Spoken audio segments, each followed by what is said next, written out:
आला चाहे कि मैं इसको अपना मिनिस्टर रख सकता हूं, नहीं रख सकता। उसके लिए भी बाव ताव हुआ है, पैसे दिए गए और उसके बाद फिर वो मिनिस्टर बना है। ये लोग हैं। इसकी बात छोड़े, वो आपका कौमी असेंबली नहीं गया हूं मैं, सारा दिन मैं कल इस्लामाबाद से आया, शौक ही नहीं है। ये आपका सेनेट, क्यों कि मुझे पता है कि इधर जो लोग बैठे हैं बहुत छोटे छोटे लोग हैं। मेरा वास्ता छोटे लोगों से मानने का नहीं है। छोटे लोग हैं, सरदार हो, नवाब हो, जो भी हो, ये असेंबली सारी की सारी असेंबली खरीदो फरोख्त के नतीजे में आई हुई है। कोई माई का लाल कहे मुझे, है कोई नर का बच्चा जो आकर कहे कि मैं अपने अवाम के मैंडेट के बलबूते पे आया हूं, और जो यहाँ बैठा हुआ कर्नल है, जो बैठा हुआ ब्रिगेडियर है, उसके अप्रूवल से मैं नहीं आया। ले आए कोई माई का लाल। आप इन लोगों के सामने अपना एलामिया पेश करेंगे, आप इन लोगों से जो है आप अपने डिमांड्स रखेंगे। ये तो एक छोटी सी अपॉइंटमेंट करने की इनमें ताकत नहीं है। एक छोटी सी अपॉइंटमेंट करने की इनमें वो हैसियत नहीं है, वो ताकत नहीं है, वो हिम्मत नहीं है। सारा का सारा मुल्क की बात जो मेरी जो मौका मिलता है वो करता हूं। मैं बलूचिस्तान की आप बात कर रहा हूं, मैं उसकी करता हूं। एक एक आदमी खरीदो फरोख्त के नतीजे में आया है। पहले तो एमपीए बनने के लिए खरीदो फरोख्त हुई है, लेन देन हुआ है, डील हुआ है। ऊपर नीचे भाव करने का भी उस एमपीए को यह इख्तियार नहीं था। जो मांगा गया वो उसने दिया। एमपीए बनने के बाद फिर मिनिस्ट्री है, गवर्नमेंट है, झूठ है, सच है, एक मिनिस्ट्री है। उस मिनिस्ट्री के लिए भी जो है भाव ताव हुआ है। एमपीए बना है, सब कुछ बना है। अगर वजीर आला चाहे कि मैं इसको अपना मिनिस्टर रख सकता हूं, नहीं रख सकता। उसके लिए भी भाव ताव हुआ है, पैसे दिए गए और उसके बाद फिर वो मिनिस्टर बना है। यहां भी अगर बात खत्म हो, एंड हो, कि भाई उसके बाद आराम ही आराम है, चैन ही चैन है, फिर कुछ नहीं, उसके बाद भी आप टेका इसको देंगे, टेंडर इसके हक में करेंगे, ये ऐसे करेंगे, ये ऐसे करेंगे। और वो टेंडर, वो ठेकेदार, वो जो कुछ है, वो उसी का आदमी है जिसके हुक्म पे आप कर। ये मुल्क है। इसके लिए आपने ये कॉन्फ्रेंस सजाई हुए, सारे लोगों को बुलाए हुए। ये ले जाएंगे आप सुबह सरफराज मुफ्ती को देंगे, वो आपके लिए जो है इसको वो करेंगे। ये मुल्क उन हालात से, उन सूरत-ए-हाल से निकल चुका है। ये अब मर्दों का मुल्क है। जिस जगह हम बैठे हैं ये जान मर्द लोगों का हाल है। ये पुरानी जितनी भी सूरत-ए-हाल थी वो सब की सब खत्म हो गई। कब खत्म हो गई? मेरा कोई इमरान खान के साथ ताल्लुक नहीं, कतई। हजारों लोगों ने मुझे कहा कि आप उसकी पार्टी ज्वाइन करें, हजारों लोगों ने, उसके हमदर्दों ने कहा, उसके दोस्तों ने कहा, उसके पार्टियों ने। मैं नहीं किया, मेरी मर्जी है। मगर इस वक्त इस मुल्क में सियासी तौर पर अगर बात की जाए, अवाम के मैंडेट के हवाले से बात की जाए, लोगों के वोट के हक के वोट के हक से बात की जाए, सिर्फ और सिर्फ एक इमरान खान है।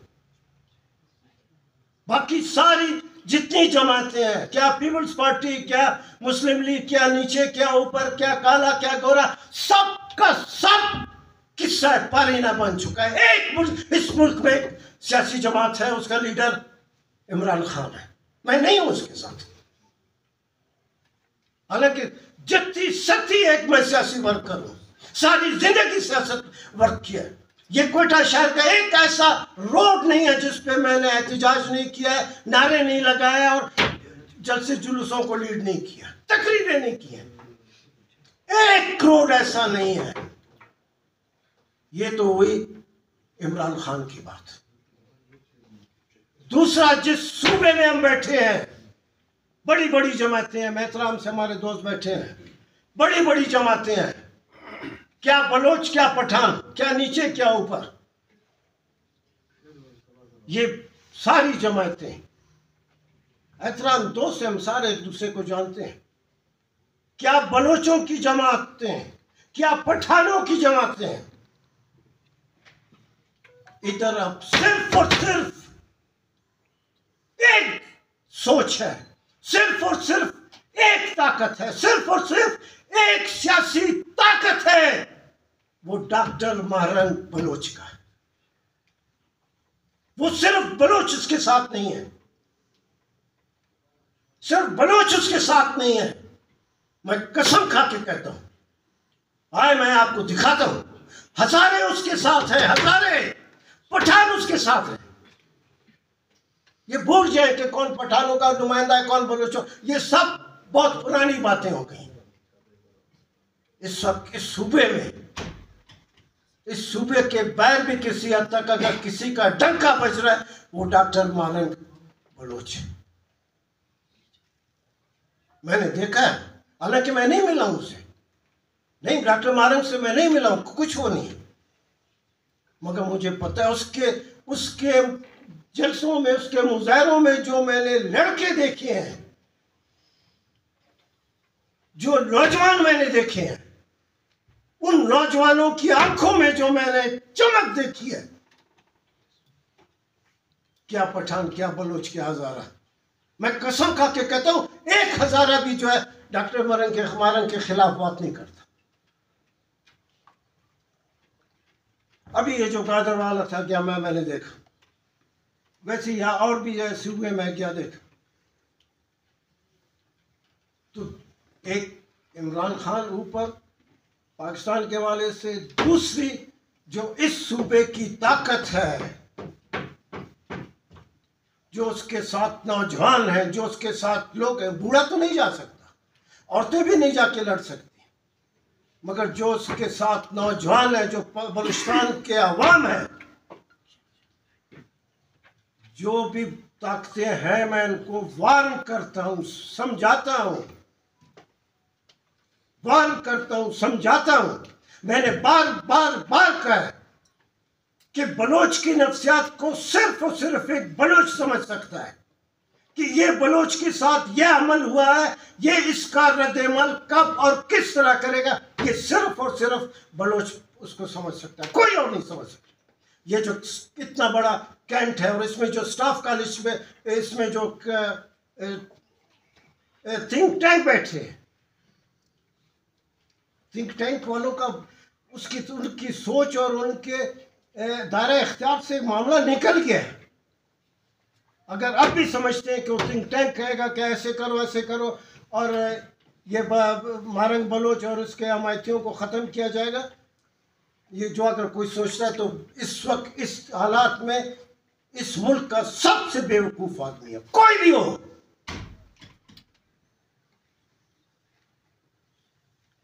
औरतों का, बलोच औरतों का, बलोच ख्वातीन, लड़कियों और ख्वातीन का जुलूस सिर्फ एक निकला था उस वक्त जब हम नेशनल पार्टी वाले नवाब अकबर खान बुगटी के खिलाफ थे।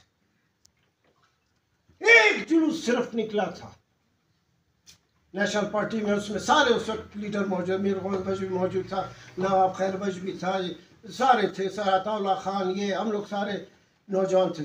उस वक्त एक जुलूस निकला था जिसमें जितने भी बलोच और पठान बड़े बड़े खानदान थे, खानदान की औरतें उस जुलूस में मौजूद थी। एक ही तारीख में, जितनी तादाद में मैंने बलोच ख्वातीन को डॉक्टर महरंग के जलसे या कॉल पे या उसकी अपील पे अपने घर से निकलते हुए देखा है, मैं सोच भी नहीं सकता था कि इतनी बड़ी तादाद हो सकती है। जो लोग डॉक्टर महरंग कुछ समझना चाहते हैं, ये 4, 6, 8, 10 जो मैंने बातें की, ये उनको सुनहरे लफ्ज में लिख के अपने टेबल के सामने रखना चाहिए। और तीसरी ताकत, आप लोग पता नहीं किस हालात में बैठ के कॉन्फ्रेंस कर रहे हैं, और तीसरी ताकत इस मुल्क में वो मंजूर पश्तीन है। ये तीन ताकतें इस मुल्क में इस वक्त सियासी तौर पर तीन ताकतें हैं।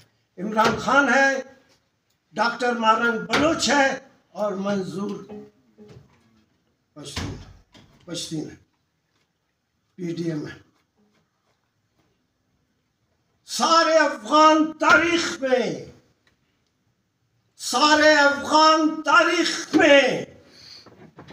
इतना पठानों को, अफगानों को किसी ने मुत्तहद नहीं किया जितना मंजूर पश्तीन ने किया। ये ताकत है, ये ताकतें हैं, कोई आम मामूली वो नहीं है। और इस वक्त इस मुल्क में जो हाकिम बैठे हैं, बराए नाम है, खाली शोशा है, वर्दी है और कुछ भी नहीं है। वो इमरान खान को भी नहीं मानता, डॉक्टर मारंग बलोच को भी नहीं मानता और मंजूर पश्तीन को भी नहीं मानता। और ये मुल्क अगर आगे चलेगा, और अगर इस मुल्क को आगे चलाने की नीयत है, अगर इस मुल्क में लोग चाहते हैं कि ये मुल्क आगे चले, अगर चाहते हैं कि मुल्क तरक्की करे, अगर चाहते हैं कि मुल्क अपने लिए एक नाम, इज्जत, वकार पैदा करे, तो जो एस्टेब्लिशमेंट है, जो फौज है, उसको इन तीन के साथ बैठ के बात करके रास्ता निकालना चाहिए। इन तीन के साथ अगर बात नहीं की, रास्ता नहीं निकलेगा। मैंने सारी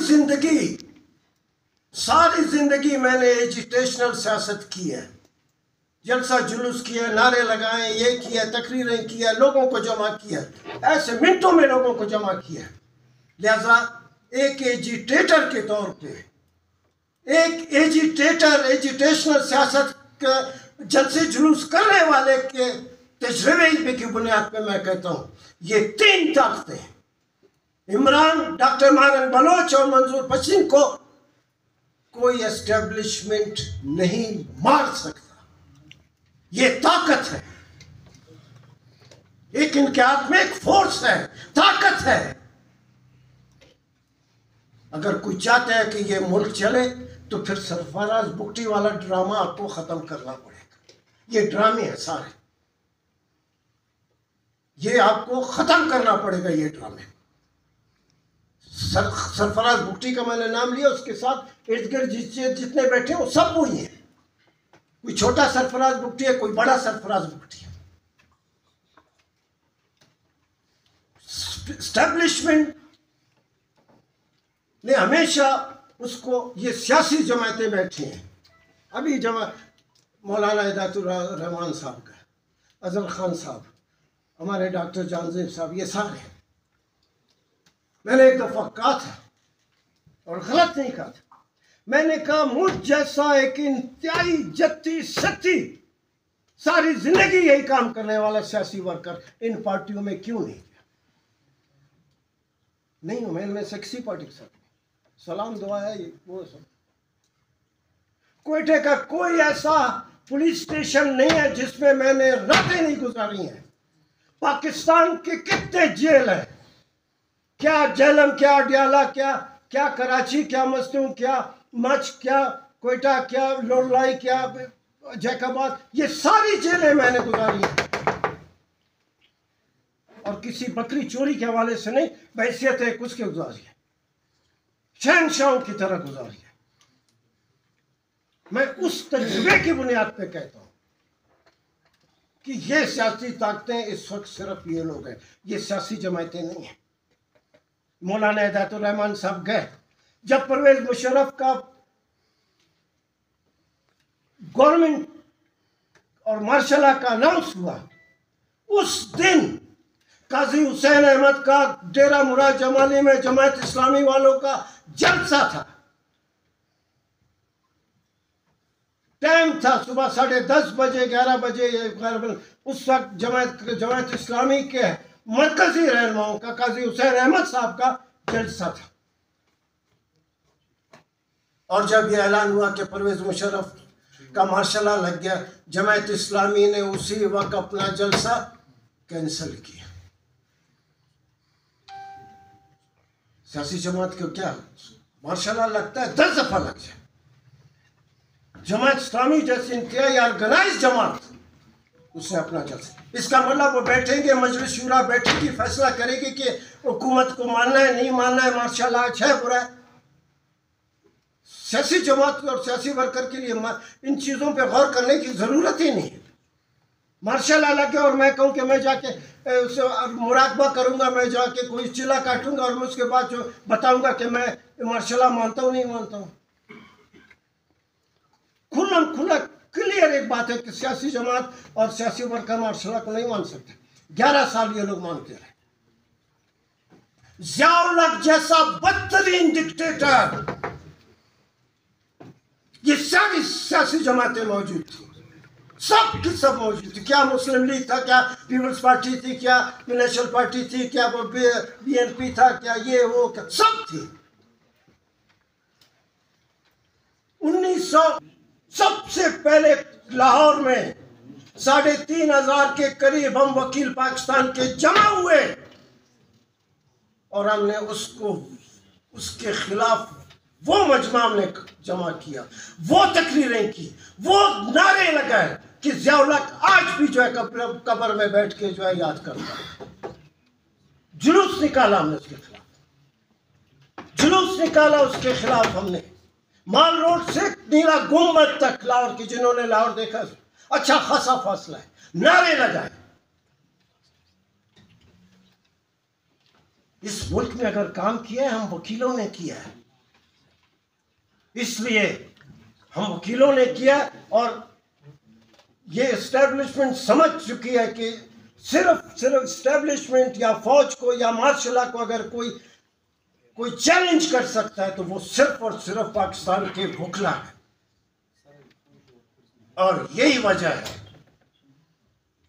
कि अब हमारे अंदर उन्होंने डिवीजन पैदा करने की कोशिश की नहीं, अच्छी खासी हद तक कामयाबी भी हासिल की। इस मुल्क में